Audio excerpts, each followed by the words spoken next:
Thought Bubble Audio.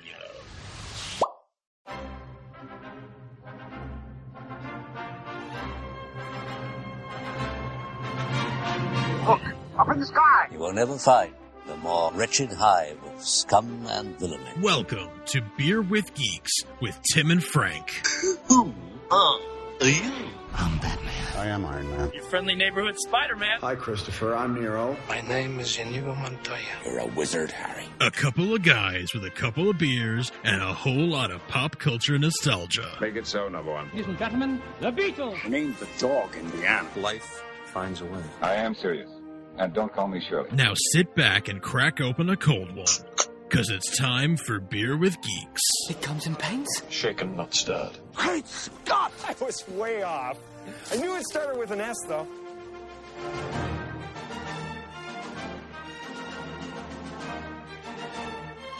Hi, and welcome to Beer with Geeks, where two geeks geek out with beer. I'm Tim, and with me, as sometimes, is, let me see, you've been on this podcast a few times, but you were mostly my almost co-host on Read Up when I was doing Read Up. It's Scott from, oh my gosh, the DC Squadcast. I almost called it the Suicide Squadcast because, like, I'm living in 2015. Like, I just, like, went backwards.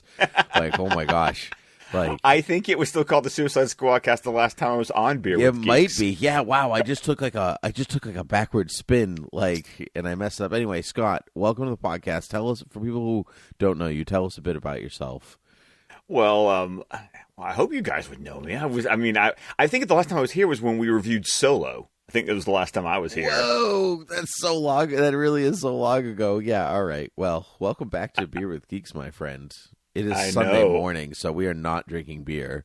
No, I'm drinking 8 o'clock Italian roast coffee right now. Oh, that's magical. I'm drinking I don't know the brand. I can't think of it off the top of my head, but I am drinking a shade-grown coffee instead of a sun-grown coffee because it's better for the environment and such. It is good, actually. You can't really, you can't tell the difference. It's coffee, and it's good.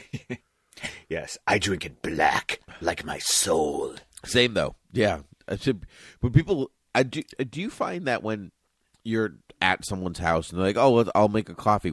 How do you want your coffee? And you're like, I'll take it black. People look at you weird?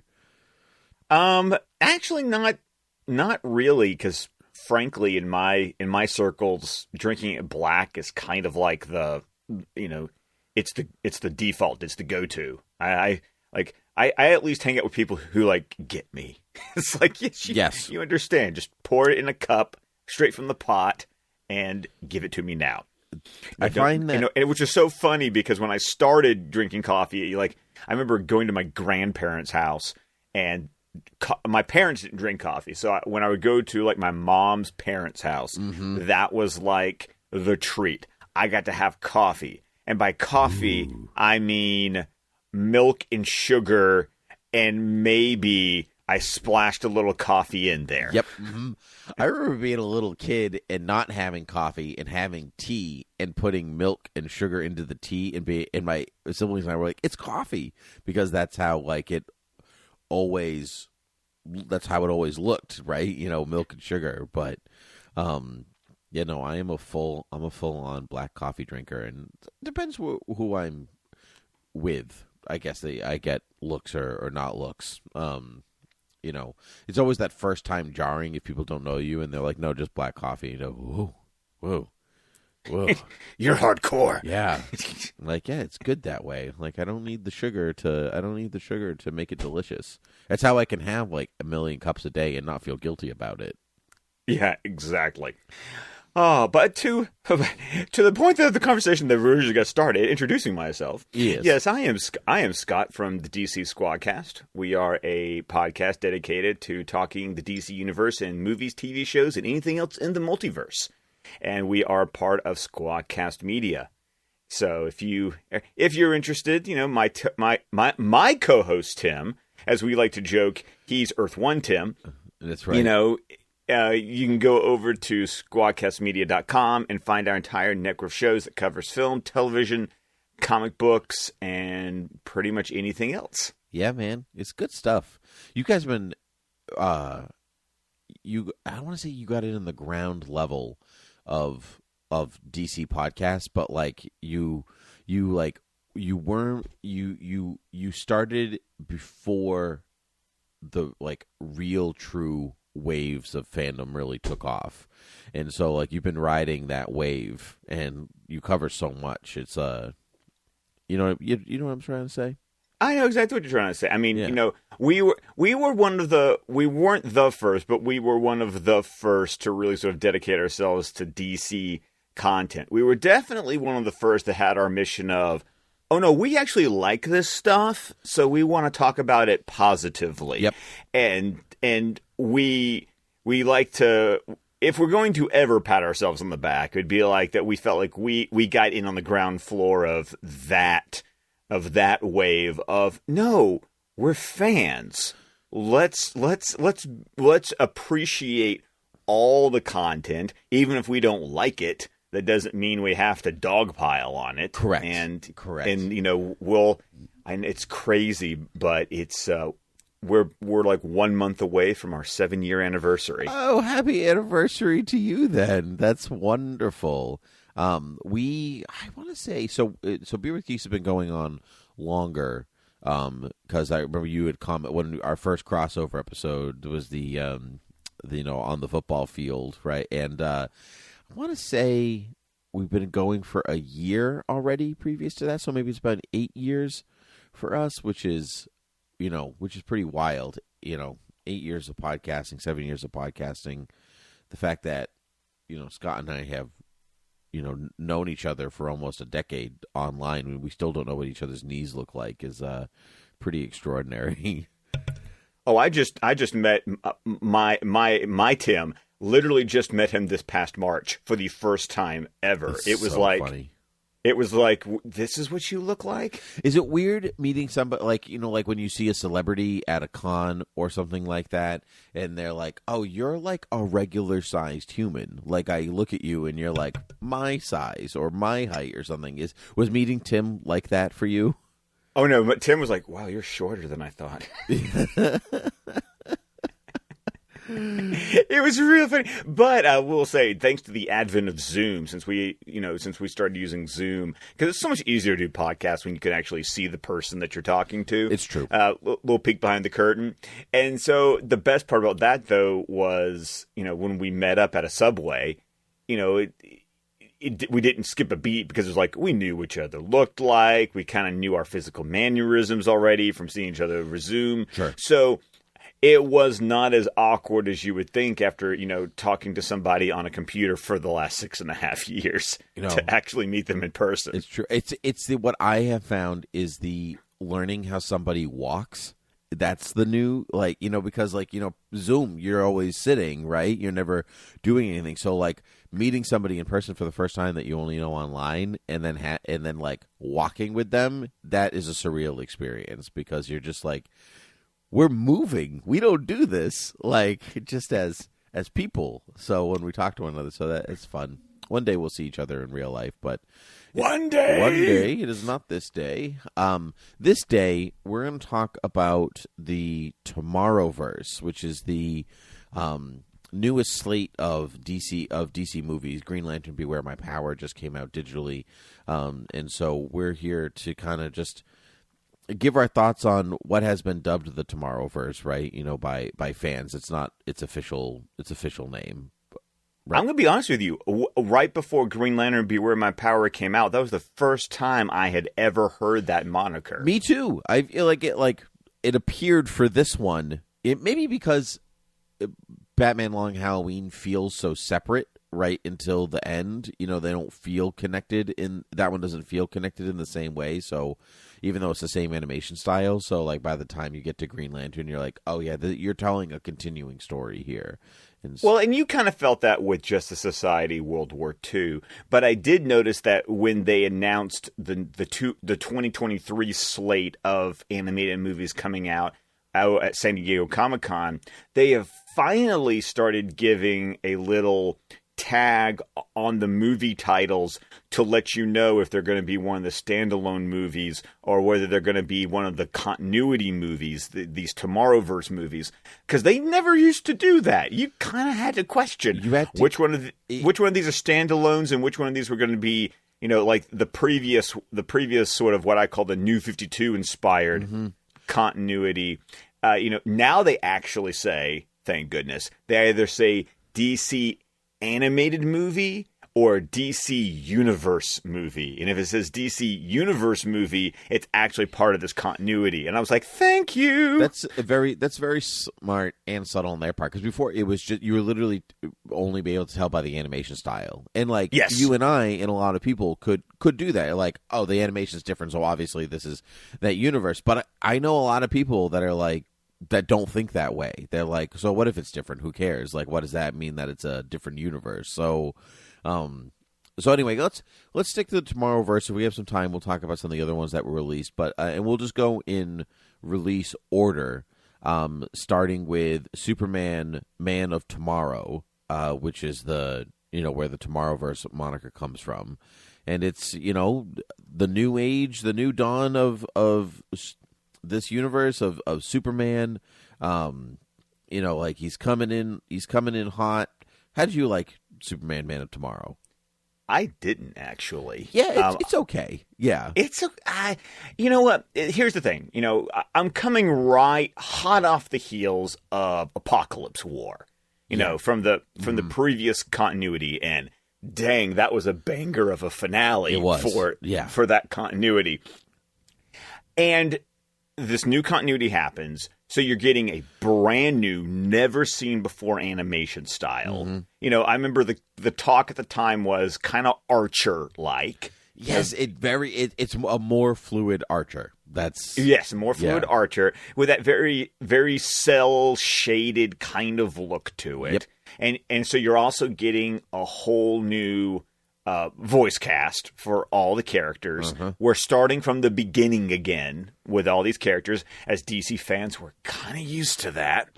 And I remember when we saw, I cannot remember if they told us that this was the first movie of a new continuity, or if it was just going to be, here's a new standalone Superman movie, and we as fans were left to wonder, is this the start of a new continuity pretty sure or they not? Said it was a new continuity. Pretty sure, because I remember looking at the animation style when it was released and being like, okay, this is what we're getting from here on out. And so I actually like the animation style, and I think it gets a little better every movie. No. That is hands down what I think, because I think part of my issue, especially with Superman Man of Tomorrow, was they were still ironing out the kinks of this animation style. So it's one of that, because it was one of those animation styles that when you take a still shot of it, it looks cool. Yep. The colors pop, the shading is neat, it's distinctive. But when it was in motion in Superman Man of Tomorrow, it would have moments of fluidity, and then it would have lots of moments of stiltedness. And truthfully, I find that they all have that still. They're getting a little better at it. It's kind of, with each progressive film, it gets a little less. But even up to Green Lantern, I still felt there were moments where it's like, did the movie pause, or is it just moving slowly? And a part of that, I feel, is the animation style, but it's also, you can tell that actors are recording isolated in a booth for the most part. Oh, yes, you can. And the part of the problem of that is, listen, I am old. I am of an age that I watched Batman the Animated Series as it was airing from day one. Amen, and you could tell that they got, a lot of times, not every time, but a lot of times, they got actors in the room together to perform. And I agree with that absolutely. Not only can you tell that the actors are recording in isolation, there's also something audio editing wise that it's like, Well, if you spend a little bit more time in the edit, on the sound edit, you could take out some of these pauses. I'm a podcaster. I literally do this on a regular basis. And so I feel like there's a lot of that line delivery, pause. Line delivery, yep, absolutely. Pause. Yep, absolutely. Yeah, nobody really truly feels like they're having a conversation. They feel like they're speaking into a void because not all the time, but every so often, somebody's line doesn't, their emotion doesn't exactly match the tone of the conversation that they had previously set, and so like Green Lantern to be like, "Whew, that was a little harsh." Like, hot girl, calm down. Just like everyone's just really chilling, and you're like at a 10, and like that's part of her character, but also just because the actors are not working off of one another. Yeah, so it was worse. It felt worse. I mean, is a strong word. It stood out more to me in Superman: Man of Tomorrow. Me too. A lot of pauses. A lot of pauses. Which, frankly, along with the structure of the story, made Man of Tomorrow rather dull for me. I think it dragged. Now, the pausing didn't help. The animation lacking fluidity didn't help. But then also the structure of the story. Man of Tomorrow doesn't really, for me, feel like it was written in a way that it progresses naturally. It feels a little bit more sketchish or episodic. Yep. That it's like, oh, this would make a cool, like, 3 or 4 episodes of an animated series, but it feels like one of those old VHSs, yes, I'm dating myself again, where, you took 2 or 3 episodes and you sort of edited them together and they just sort of played one after the other on a VHS tape. Mm-hmm. And it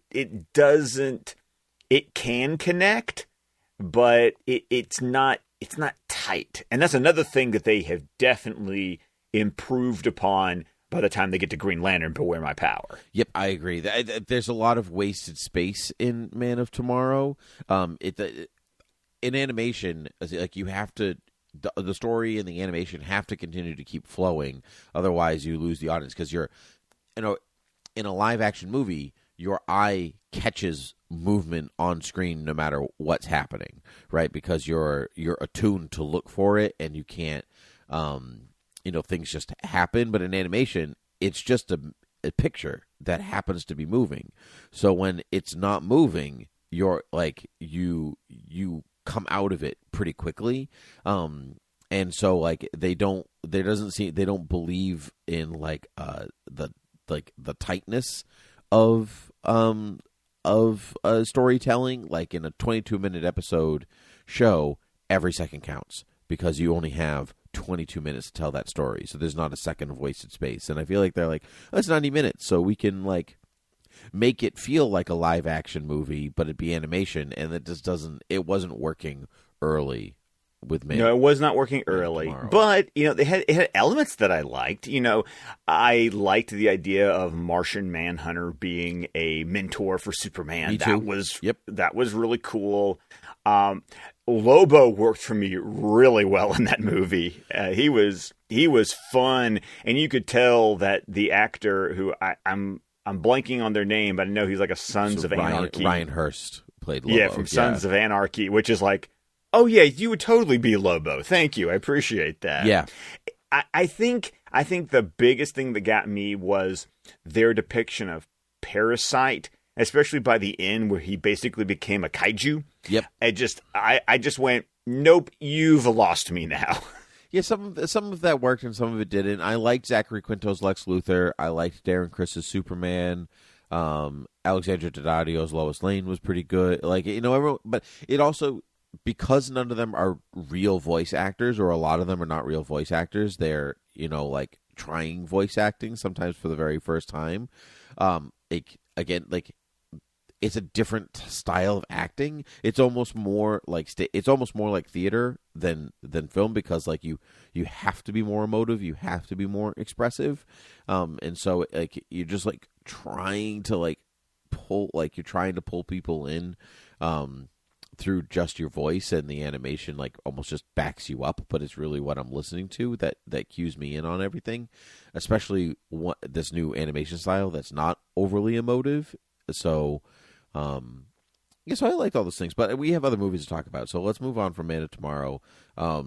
And the next one was Justice Society World War II, which was really like a secret Flash movie and Justice Society movie and Wonder Woman and multiverse, which was kind of a twist in the movie because we thought it was time travel, and then it turns out to be, oh no, Barry jumped multiverse. Yeah, I actually really liked this one. The twist got me. I was surprised. I was like, oh, right on, time travel. They're in the past. And when a superhero movie or comic book movie can surprise me, I'm always happy. I mean, not surprise me in a Iron Man 3 Mandarin twist kind of way, like, that is dumb. Please move on. But like in one that still feels organic to the story, to the storytelling, to its source material, and everything like that. So I liked this one a lot. It still suffers from some pacing issues, but I think that the characters work well off of one another. They don't feel like they're recording in isolation the same way. I liked the setting. I'm always a fan of superheroes in World War II. It's Nazis are a great villain in a story, right? Because you know they're bad. The end. Right. The only thing I remember when this movie fell, because I was in on this movie, because the buzz of it from people who had watched it, because these movies, I'll admit, I haven't jumped on as quickly as previous animated releases, where it would be I buy it and then I watch it like day of. Like yep. These have been more like I buy it and then I get to them. Yep. And World War II is the same way. I remember, though, that when it kind of makes the turn... I mean, we're talking spoilers at this point. Absolutely. But when it makes the turn at the end where Aquaman becomes kind of like the bad guy, and they basically do another rehash of the Throne of Atlantis finale. Yep. Atlantis invades Earth. I was literally sitting there going... You did this already in the previous continuity. Like I have literally seen what you're showing me, right now. And it was another thing where kind of like, I know some people hate it when you say it has a third act problem, but but it's kind of like it does have a third act, yeah. It does, because it was like the kaiju parasite battle was a problem for me in Man of Tomorrow, and then this sudden pivot to making Aquaman the bad guy at the end of World War II, that was when that movie kind of fell apart on me, because up to that point, I was like, you've got me here. You're introducing Flash. He's been around, he just meets Superman, and and then he has this World War II adventure with the Justice Society, and you get all these versions of characters that's like, oh yeah, you're down. Like I'm liking these old school versions of characters. And then Aquaman being the bad guy was just kind of like, this kind of feels like Namor more than Aquaman. So sure. It lost me a little bit. I can understand that. I appreciated them doing something. Even though it was the same, it was a twist on something that was the same, so I appreciated it from that angle. And I think that actually that they established Flash as a quite like a dynamic character. I feel like some of the voice acting kind of like jumps out a little bit more than others, and I think Flash does a good job in this movie. Matt Bomer is no stranger to animation either, so I think that, or just voice acting. And if you look at Negative Man, I know I was about to say, he that's not him in Doom Patrol. That's his voice. Right. That he's not wrapped up in the bandages. Yeah, so he is he's well equipped to handle that kind of material. So I like that very much. I think I lean towards Justice Society a lot just because I really like the Justice Society. So like I think it gets like a weird like automatic like, all right, well, You're doing the Justice Society, so I'm already kind of happy, and I recognize them as a good version of them, so I will continue to be happy in there. Moving forward, Batman Long Halloween Parts 1 and 2. We did an episode on this for the show already, but you and I will talk about it a little bit, but very briefly, I found Part 1 kind of dull, and I really like Part 2. I did myself a solid, and I waited until Part 2 came out. Oh, smart. And I watched Part 1 and Part 2 back to back. Because when watching it, I felt somewhat the same about Part 1, but then because I just rolled right into Part 2, I was trying to experience it as the full quote movie that we'll be getting in like a month. Yep. When they are editing the two parts together and apparently adding additional adult material to make it work. I did not see that. Yeah. Oh yeah. That was in the original announcement. They said Part 1 and Part 2 with additional adult content. It was how they it just means, which would mean somebody's smoking in a corner. It doesn't really mean like you never know, because they've done this. This is the third time that they've done a Part 1, Part 2, and then edited it together into a single film. Dark Knight Returns, Death of Superman, and now this one. Yeah, Death and Return. Because Dark Knight Returns, literally, except for adding in a 4 months later at the part where you jump from Part 1 to Part 2, it's just playing the two movies back to back. Yep. Death and Return of Superman did a really cool edit with like what was a mid-credit scene for Death of Superman. They swapped some orders of scenes and like really made those two like blend together in a way that I appreciated. But I remember with Death and Return of Superman, I was so down with Death of Superman, and I was on Reign of the Superman. Totally, yeah. That I will 100%. Death of Superman is one of the best DC animated projects that they put out in any tenure, like any reign, and then Reign of the Superman is like, that was a movie that I watched. Yes, but once again, when you edit it together into one continuous movie, a rising tide lifts all boats kind of kind of deal. Okay. So that's why when I watched Long Halloween, I was like, I'm just going to watch Part 1 and Part 2 back to back, and it helped my opinion of Part 1 because Part 2 ends on a banger. It does. In my opinion. And so I'm really looking forward to the edited supercut, as it were, of Long Halloween. This was the one where, we get Jensen Ackles back. And by back, I mean anyone who's an animation fan knows that he was the voice of Jason Todd, Red Hood, in Under the Red Hood. The best, if not one of the best animated movies out there. Definitely one of the best Batman movies. Oh, absolutely. I think if you take all Batman animated movies of all time, I rank Under the Red Hood at number 2. Just under Phantasm. Yep. Right. Just under Phantasm. Correct. Yep. Same. And even then, it's like, it's really close. Like it really is. Yeah, it's really close. There's just something about Phantasm that like it just kind of strikes gold in a way that or it strikes silver and gold, whereas Red Hood just strikes gold or something. It's so close. It's so very close. It's so good. So I was like, okay, Jensen, let me see what's your Batman like, and then watching the movie, I was like, no, you got a Batman in you. Yeah, I appreciate this, and the darker, more noir color palette for Long Halloween really lent itself to this TomorrowVerse animation style in a way that was like, at the time I was like, oh no, this is you guys have gotten it now. Like you have figured it out. It really works for Batman, and this animated series style period, one of those Batman tropes of, what time is this? because you got computers and gadgets and stuff, and yet the cars look like you got a Studebaker and Yep. Yeah, that's well, it's kind of like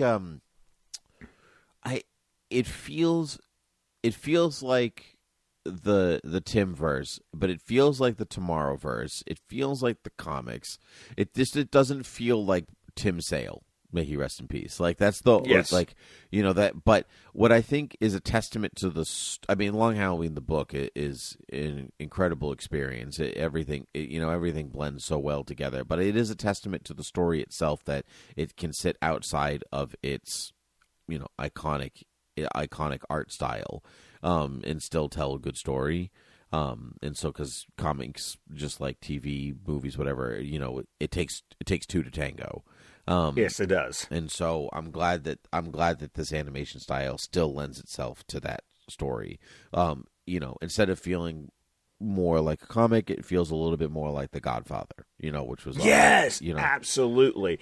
And it was something that, granted, I almost intentionally didn't do a reread of The Long Halloween before watching the movie, because sometimes that's just setting yourself up for failure when it comes to a movie. Totally. Yep. And I wanted to just appreciate the film for what the film was going to give me.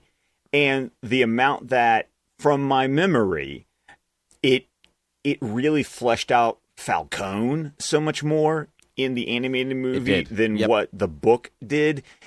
It made the movie feel of its own, while also being very it was faithful to the source material. It honored the source material while also allowing to be its own thing, especially when you get to the twist at the end. Yep. And the movie really fleshes out the twist. Like you get explanation that I was sitting there going, we never heard this before, right? The books. Well, this one will keep kind of spoiler free, because we actually maybe really recommend watching this one. But the book is deliberately ambiguous, but most readers take the same message away from the end of the book, like, oh, this is the holiday killer. I got it now. And the movie kind of just leans into that, like, this is the one that people really feel like this is the version of the story that most people read, so we're going to stick to this one and we're going to flesh it out and give you a real solid reasoning why. And I really like that. It does what the Hush movie didn't do in honoring the source material for Hush. They tried to trick its audience by really changing the story because it's a mystery, so let's change it. And this one was like, we're just gonna we're gonna give you a slightly different version, but one you still recognize, and one that doesn't feel like we cheated you. We earned your readership and your viewership, and that's tough. That's really tough. And you're right, Jensen Ackles was a great Batman. Actually, after watching him as Soldier Boy, you can almost see little weird seeds of his Batman in there. More in the voice he uses, not in the character. Oh yeah, he's totally doing his Kevin Conroy of, I'm going to go down here and find my place. Yep, I'm going to find my Batman voice. Mm-hmm. Yep, exactly. But what I appreciate about his Batman, and a lot of animated Batmans, is that they move away from Christian Bale's growl, instead of leaning into it, and they really go for something that's sustainable. So which is funny because the live action where oh, you as a human would never be able to sustain talking like this for long periods of time, but animators are my voice is my my paycheck, so how am I going to do this? And I feel like if Batman did exist, that would also kind of be a thing, right? I got to talk every day, so how can I talk like Batman without destroying my voice? I can't be sipping tea out of my Yeti talking to Commissioner Gordon. That's why something that Arrow introduced. I love the idea of the voice modulator. Me too. That makes sense to me. It makes a lot. It just makes good sense. In some ways, I think it does ruin the fun of hearing what what actor, what is your Batman going to sound like? If it sounds like a computer, a voice modulated computer, but it makes logical sense. So whatevs. Let's talk the last movie, and we'll do a spoiler, non-spoiler, for people who haven't seen it. Green Lantern Beware My Power just came out just a couple days ago, really just a week out from when this episode drops. And it's a Jon Stewart-centric Green Lantern movie. I do want to talk spoilers, so let's maybe say, did you like it or not like it? No, I liked it. When I kind of tweeted out my review, and I said, it's a mystery in space style adventure, for anyone who remembers that book back in the day, that it leans in. I mean, you got Aldous Hodge as Jon Stewart. You got Nolan North as a character that we'll get to in the more spoiler section that really shine, and it's an upward trend. Like, the pacing is so much better than previous movies. It goes places that I want a Green Lantern story to go. And while it's not my favorite, because I'm still going to give that to Long Halloween, it's right up there. Like, if you're talking about a movie that's like just the 90-minute, movie, it's the strongest outing so far. So I feel like they're really starting to okay, you're finding your groove. You're getting in gear now. Yep. I'm 100% with you. I think it's got a good first, second, and third act. It still suffers from the I'm recording in a booth problem, especially for some of the actors. Like, I like Aldous Hodge. He's a good actor, but he needs somebody in the room with him to be like, no, it's okay. Come out of your shell a little bit more. But that's hard with Jon Stewart, who is, famously reserved. So exactly, it's like that. He's a Marine, ladies and gentlemen. Yeah, so it's like that. That's a difficult acting challenge. Jimmy Simpson as Green Arrow, I thought did a great job. And then so on and so forth from there. But you're right, I liked it. I know people who didn't, because we'll talk in the spoiler section. But I feel like for the new universe story that they're telling, they took a lot of great elements from a few stories, and actually what I felt pretty seamlessly put them together. Absolutely. I recognized, I was like, oh, I know where you got this from. Oh, I know where you got this from. And it was a quilt. It didn't feel slapped together. It felt like they quilted these different Green Lantern and or DC space stories into one nice 90-minute movie. Yeah. So let's talk spoilers from here on out. So the movie really takes its inspiration from a few places. It's the origin of Jon Stewart as a Green Lantern, the Rand-Thanagar War, the Sinestro Corps War, and Hal Jordan's Parallax. Yes. Yeah. So Emerald Knights, Emerald Twilight. Emerald Twilight. Yeah. And so people who didn't like it, I feel like, and it took me a little while to get here, but you're looking at okay, so you took two large Green Lantern stories and one of DC's largest space stories, and you blended them all together. So you effectively can't use them anymore, is the way that you always I look at you blew your time with this thing. But I liked the angle of the Rand-Thanagar War, right? Because we're not really looking at the war, we're looking at the war adjacent to itself, and two sides coming together to, it's almost like watching Fellowship of the Ring in some way, where you're we're not seeing the big battles, we're seeing the small group skirmish around the big battles, coming together, getting over, dwarves and elves, we're getting, Ranians and Thanagarians just calming down and being able to work together. I like that.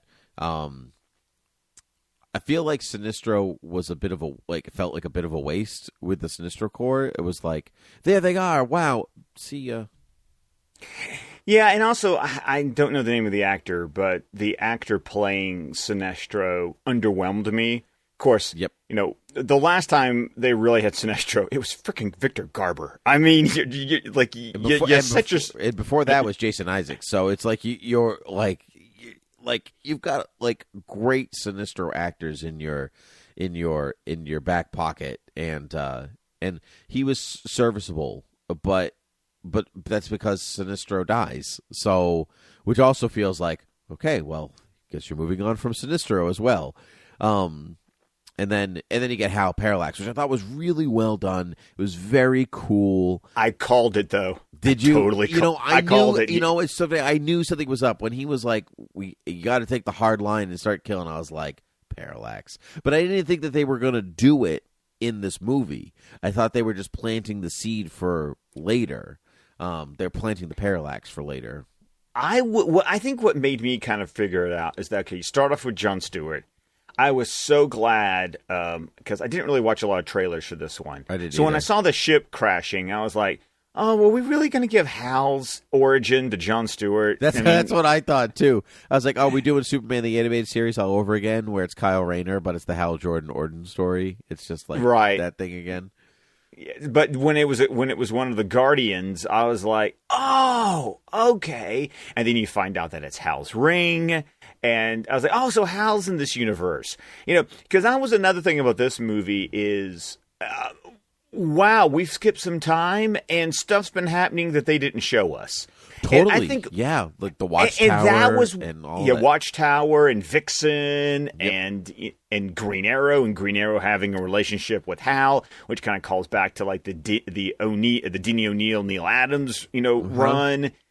And, I've talked to the people who were like, wow, you're already done with Hal, and I kind of look at it like, well, Hal's had a lot of spotlight in Green Lantern, Yep. Like when we've done Green Lantern, it's been Hal, which before then, Jon Stewart had, a long run with Justice League and Justice League Unlimited. Yep. Animated series. I mean, really, if we want to talk about Green Lanterns who get shafted, it's Kyle. Kyle gets the shaft, yeah, and Guy for that matter, really. Yeah, but honestly, you've seen more of Guy. Like Guy's been in Young Justice. Guy was in the Green Lantern the animated series, Brave and the Bold, actually, and Brave and the Bold, right? So I think I saw a tweet that someone said it's been 18 years since we've had Kyle Rayner in animation. That's true. Yeah, Kyle gets the big shaft, but you know what? I also understand trying to diversify its ensemble, and to many viewers who grew up on Justice League, Jon Stewart is their guy. It's not Hal Jordan, because Hal was dead for a long time, and when Superman the Animated Series was out, it was Kyle was the Green Lantern at the time. So like I understand moving away from Hal, but unless you count like those DC animated movies, Hal does get the shaft in animation for a long time too. But I think John tells a story that nobody else is telling, whereas Hal is a little like, oh, he's a hothead and he's good at his job. Great. Yeah, exactly. While with John, you get the PTSD angle. Yep. And you get a race angle. And it just and all these things show up in the movie. So it's like they wrote the parts of the story in a way that you needed this to be John. Exactly. To have the impact that it did. So I wasn't bothered by the Hal Parallax. I actually thought that that was the moment where I went, oh, I'm in. I was like, oh, this is cool. The part that kind of rocked my boat a little bit, but then I got over it, was we already have we're in our fourth movie, and we already have a watchtower, and apparently the Justice League's been operating this entire time, and we just didn't see it, and we're kind of point of view with Jon Stewart, and we're being introduced to this world. Yeah, and it's like it also rocked my world a little bit too. It's like, oh, I guess we're just not going to see that. But also, like, how many times have I seen that? Like, yes, exactly. There's actually a whole animated movie with them building the watchtower and them finishing it and having adventure on the side, on the side with Crisis on 2 Earths. So like, I don't need to. I guess I don't need to see it over and over again. I mean, I like that. Always like that story. Like, oh, who's going to be in the Justice League and what's your recruitment process and all that stuff. But whatever, tell different stories. That's okay.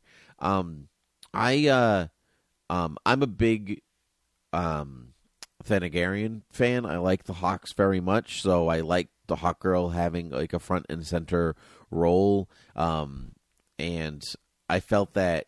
Actually, I felt that all the characters were their correct personalities, even if, like, it was actors in a box. Like, I felt like that was a recognizable Green Arrow and how he would respond. And, like, it was a recognizable Hawkgirl, especially Thanagar. Like, I'm still on Thanagar, Hawkgirl. I like this version. Like, we're not ignoring the reincarnation necessarily. Maybe we'll get there in the story one day, but I like the simplified version.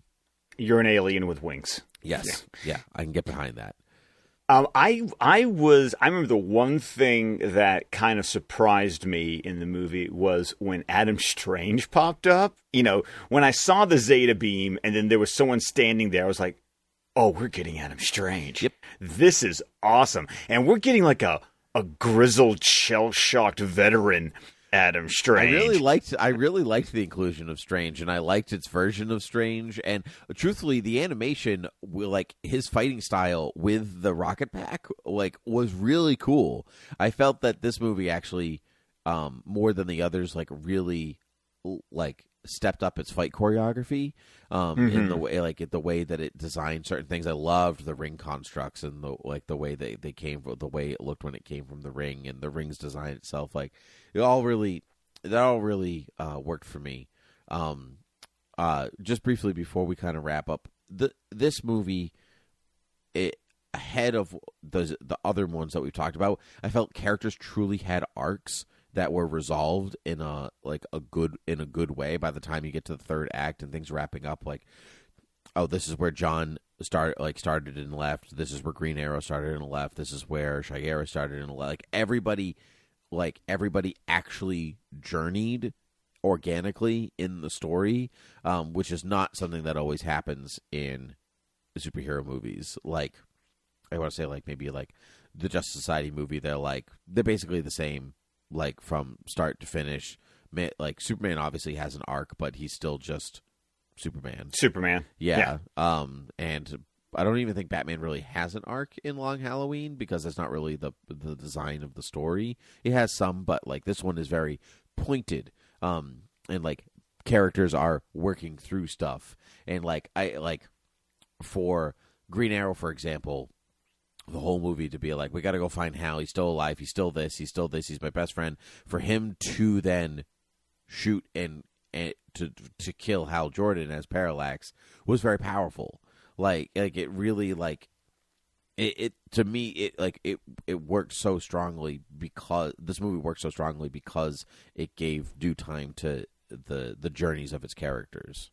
Right, and also like when we got the flashback scene of. Like, we see Hal get infected by the Parallax entity. Yep. And I appreciated that as well, because if you're going to do like the comics did and turn Hal Jordan into a cosmic level supervillain, I need to know why. Like, and I like the idea, especially in a movie like this where the turn had to happen so quickly. It was because in the comics, they kind of slowly built to it, even if it wasn't always the intention. They retconned it, and so it felt like it was of a piece. Well, this one, it was, oh no, it's, he got infected, so this is going to explain why he's a supervillain now, and I appreciated that. And the only thing the movie didn't do, and time constraints didn't have time to do, I would say, was there was never, I never thought they considered how could they possibly uninfect him. It was like, once he was infected, he was gone. Yes, I agree. And I mean, part of that is time constraints. Part is like, it's kill or be killed. It's like that, that style of quick thinking, decision making, like I'm going to die if we don't do something quickly. But I agree. And, in comics, never dead is never dead. So, who knows what stories they tell later on. But they do seem to be like, they're not one-and-done stories. Well, they are one-and-done stories. Like it is a continuing verse, right? Universe. But they're not going to be self-referential in some ways. So, maybe that really is the end. I don't know. We'll find out. But, yeah, because the future, right now, the future we've got headed towards us is the two movies for 2023 that will be in the Tomorrowverse will be Legion of Superheroes. Yep. And Justice League War World. The Batman one is not in its thing, because I know it's based on a Mike Mignola story, but that doesn't necessarily mean anything. Well, going back to what I said at the beginning, when you talked about those monikers, it says DC animated at the top. Yeah. It says animated, not DC Universe. Oh, then it is not. All right. Well, then the Doom that came to Gotham is its own thing. That's okay. Yeah. You know what? I watch them all anyway, so for the most part. So, because we grew up in a time where the best thing we had going for us at one point was David Hasselhoff's Nick Fury on television. So those were dark times indeed. So you got to watch them all.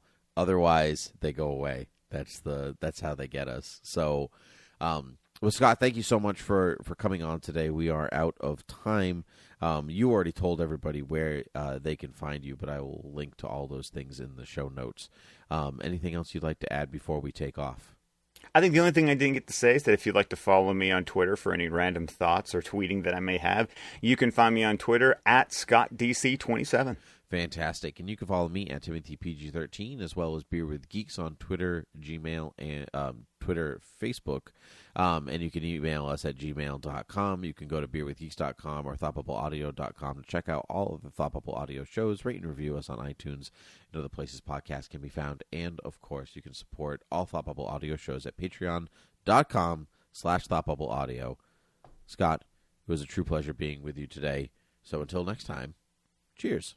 Cheers.